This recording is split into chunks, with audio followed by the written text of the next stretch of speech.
Welcome back, and so let's get right into it. This time we're looking at the anti-corruption war of this administration, and as far as that is concerned, quite a number of things are happening at the same time. There is the continuing trial of the former Attorney General of the Federation, Abubakar Malami, of course, who had an engagement, or if you like, more appropriate, an altercation with officials of the anti-graft agency yesterday following actions to seal some of his properties, which he disagreed with. And he's spoken to that to say that, you know, evidently this is a political witch hunt, that he has the right to express himself politically, and that is his fundamental human rights. There is the potential arraignment of the former governor of Kaduna State by the Independent Corrupt Practices and Other Related Offences Commission, and that's happening. And not forgetting, the potential trial following the suit instituted against him by the DSS. But another one came through yesterday, which is the conviction of a former acting accountant general of the Federation, Chukwunyere Nwaboku, to 79 years. Of course, it will run concurrently when you look at the details of that. And so that has a lot of implications. How just, how fair is the anti-corruption war of the current government? And joining us on the program today, this morning, to look at all of this critically is the Executive Director of Connected Development, Mr. Mukhtar Modibbo, who joins us from our Abuja studio. Mr. Mukhtar, thank you for joining us on the program. Thank you for having me. Let's begin with the report about the conviction of a former accountant general of the Federation, which is quite worrying. If you look at the details, it is said that some of these crimes were committed while he served as an accountant in the Ministry of Defense. He's said to have voluntarily refunded part of the siphon money of over 200 million naira during the investigation. And he committed these crimes while he served as Director of Finance and Accounts in the Ministry of Defense. Now, your organization is tasked with following the money. Help us understand how some of these atrocities may have been committed, and, relatedly now through other agencies, but this is a critical one. Could this have been done without him being in cahoots with, other officials in the Ministry of Defense? All right, first of all, I think we all need to understand that this is one of the cases that just came out. I know there are quite a number of convictions that EFCC and ICPC have gotten, quite a number of recoveries in billions. Quite a number of cases are still in court. That's to tell you that we have massive numbers of this kind of cases. I think one of the major things we should be talking about now is we should be talking about the preventive measures. Before we get to this particular place, we should know how we can prevent these cases from happening. Because as citizens, we're not looking at how much we're refunded or how much we're looking at how much impact does this have. This is a Ministry of Defense. We're talking about someone that served as an accountant in the Ministry of Defense. Obviously, we have a prolonged issues of insurgency. So that is to tell you that the money that was funded or looted had something to do with the insecurity issues that we're facing as a country. So nobody can tell you the impact that those resources could have been if they were allowed to follow through the system. But one person siphoned, and then he's now facing the deal. So I think we all need to understand that fighting corruption or anti-corruption war is not for the government, it's for each and every one of us. And each and every one of us need to just put hands together and do. Yes, there have been massive level of successes, but I think we have a lot of policies, but the implementations of these policies have been something else. Yeah, we've seen improvement. The sector have seen some level of improvement from the new leadership in EFCC, and then that level of conversation of increase in tracking by the ICPC. I think they have covered almost 344 MDS for now. But that issue of independency of the anti-corruption agencies, as well as the independency of the judiciary, is still lingering.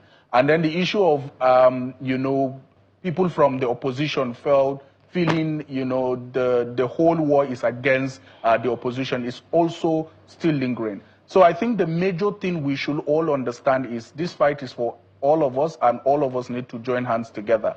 And this is only one case. I think there are quite a number of cases that have been lingering for more than 5, 6, 7 years in court, and we're still waiting to see what impact will these resources make, and then how these people will be punished for the atrocities they've done.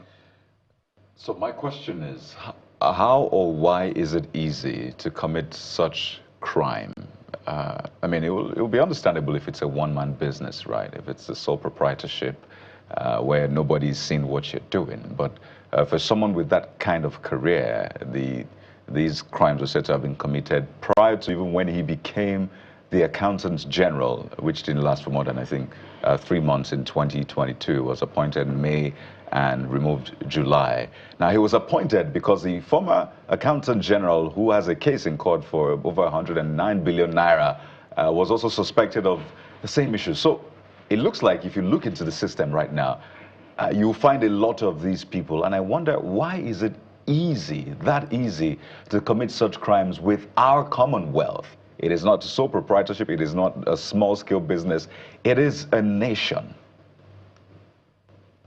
Yeah. So Kaide, the truth is we have weak procurement system. We have a very weak contracting system, and then the entire system. It's not been, these atrocities are not being done by one person. But most of the times, you know, when investigations are going on, you know, the whole thing gets to unfold. You know, if you look at history, if you look at all the cases that we've had, let me say maybe cases that have had plea bargain over the years, from the cases of the Alamisi, the former governor of Bayelsa, to the case of the former governor of Edo State, and also the case of the former Inspector General of Police, you could understand that, oh, these people came out to, you know, accept something and then refund some level of resources. But that is to show that some people coordinated that effort. So what I'm trying to say, it's not just about the system, it's about who are the people that play in the system.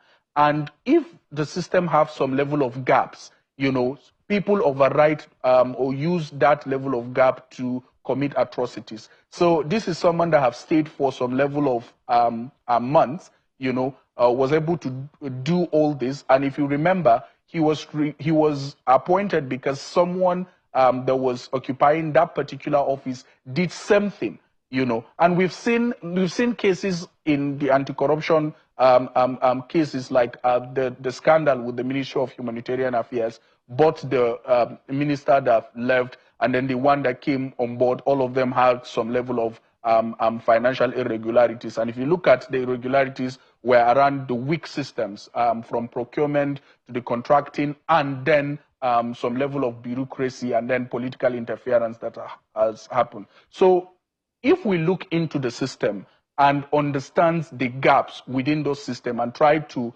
merge them, use technology and other things to mend them, there are other, you know, it's a personal conviction. You know, being good is not it's not a day thing. I think you have to look at credibility and over time. So it's not a one-man thing. It's a systemic issue, and I think we need to be deliberate and be systematic in addressing those issues. So, Mr. Modibbo, there's something I want you to help us intervene on. So let's use the past successive governments. If you can see that when Muhammadu Buhari came in, God rest his soul, some of the guys that worked under Dr. Goodluck Jonathan, former President Goodluck Jonathan, faced litigation, Sambo Dasuki and the rest of them. Now Muhammadu Buhari has served his time, he's left the world. A couple of his people, like Malami and the rest of them, are facing their time. So we expect that when Bola Tinubu finishes his administration, some of the ministers we're seeing or others will also face their time. So that I had to bring this in to say, how do we separate real fight against anti-corruption from political witch hunt? That's question number one. Question number two, how come that we can get a couple of other, permit me to use the word proxies, to be littered to the courts. You know, they face trial. Some of them get jail. Some escape or plea bargain. But we never get maybe former president, former governors. Who are the ones who do these approvals? Maybe you can help us intervene in those two. So first, question on real fight against anti-corruption, against political witch hunt, and against the top people that Nigerians will want to see in jail by their own perception, not being in jail.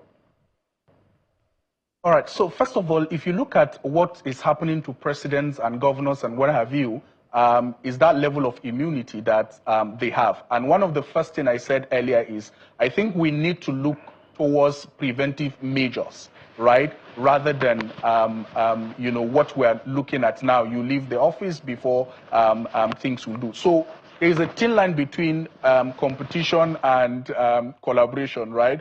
So there's also a thin line between that political witch hunt and then the real fight against this whole thing. I think if we strengthen our systems, right, that will prevent these issues from happening.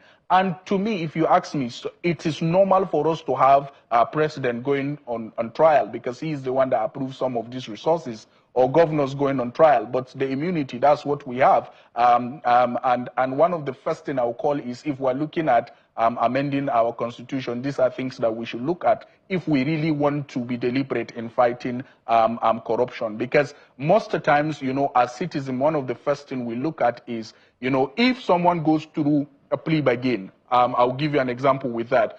It speeds the process. It gives the process some level of efficiency to recover resources. But as citizens, we don't know how much this money is, and then how much were refunded, and what is the impact of those things that were refunded. A governor that had issues with some level of billions and is returning some percentage of it, and maybe those money were meant to be for primary schools, for pupils from maybe primary 1 to primary 6, and that was not given, and now he's refunding a part of it and what have you. Look at the other case. So there are a lot of cases. I think we need to strengthen our systems and then also look at the fight against corruption. We're still on the perception index, we're still at around 149. That's to tell you we are moving, but we're not moving the way we're supposed to do. So I think for us to, for us to achieve this, we need to be deliberate and we need to be systematic.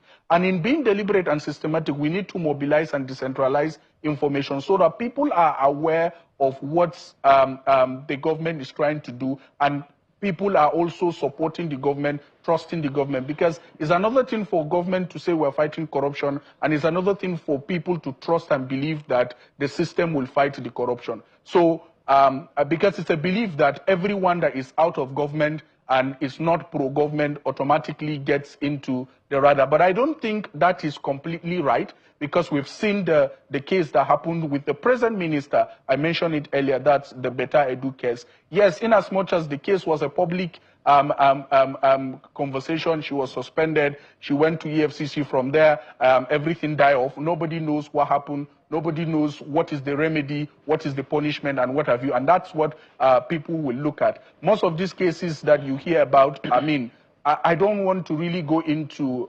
cases, but because they are still in court, but you don't hear anything in the public, and it leaves public with a perception where there is no real information, misinformation comes in, right? And that's one.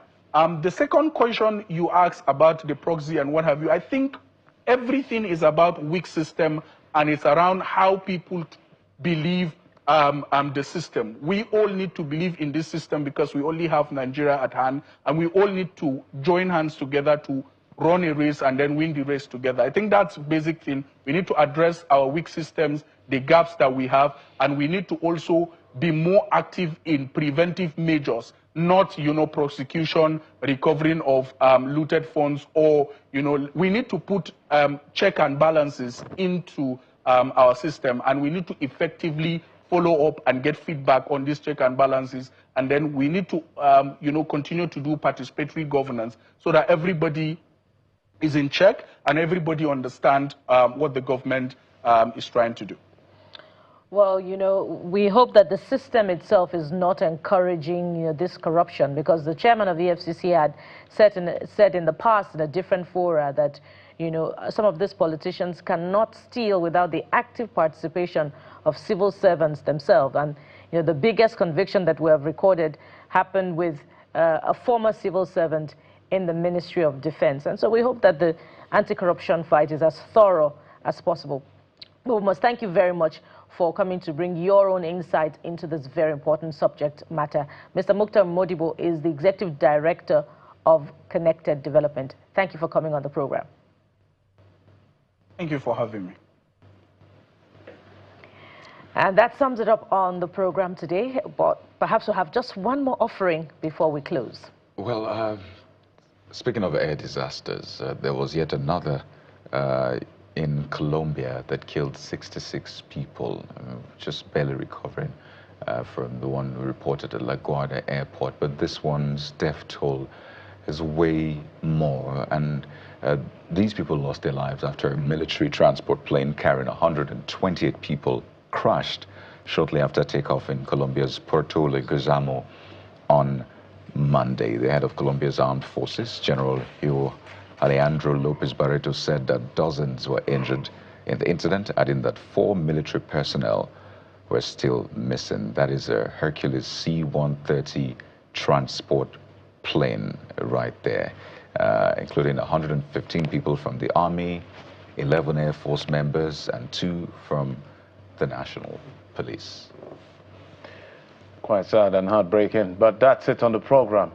I'm Jeffrey Uzama. Bye-bye. Sunrise Daily is up next, so stay with Channels Television. There's more. I am Bukola Koka. I'm Kaido Kikele. Goodbye.